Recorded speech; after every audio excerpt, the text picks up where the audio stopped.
Honorable Sri Saket Gokhale need to improve the well-being of employees in private sector companies. Thank you, Deputy Chairman, sir. So there is something I wish to bring to the notice of this House, a very important issue. So on 20th of July this year, a young 26-year-old woman called Anna Sebastian, she suddenly died. She was found dead. Her mother then wrote an open letter on social media where the mother said that her daughter had died because she was made to overwork in the company where she was working. The company happens to be one of the big four consulting companies, a multinational. So similarly, before that in February, Satish Nandgaonkar, a journalist working with a very major Indian newspaper in Mumbai, suffered a cardiac arrest. At that time also, his family, even the press council at that time, said that this happened because at work, the boss allegedly was very toxic, kept berating him, kept insulting him. So after these two shocking incidents, there's been a groundswell of complaints also on social media from people in the private sector saying that a lot of times today, there is a toxic work culture. There is a work culture where employees are made to work long hours. There is, employees are subject to insults. A lot of this is happening in private companies today, sir.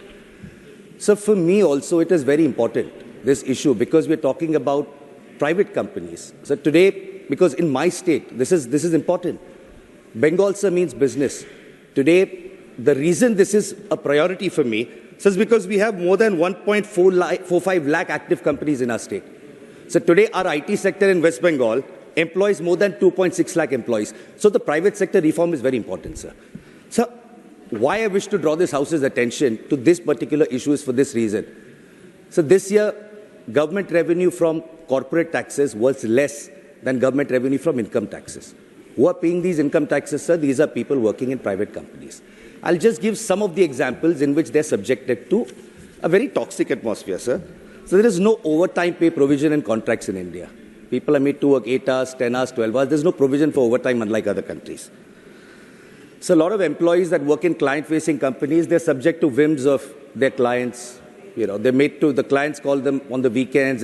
So there is a need for our labor laws to regulate these, sir. We don't have legislation right now to regulate it. What happens, sir, is employees lose their jobs, unemployment happens. Today the condition is so bad, sir, that people who have worked in my state of West Bengal have not been given their Manrega dues, sir. We have total pending dues of 8,377 crores. These are people who have worked, sir. Now when people lose their jobs, they get this sort of deprivation, sir. Which is why I'm saying, sir, this toxic work culture, deprivation of people is something, sir, this House needs to take seriously, the government needs to take seriously. People who are employed need a healthy work atmosphere, and people who have worked need to be paid, be it in the private sector, be it Manrega workers in West Bengal, sir. Thank you very much. Thank you.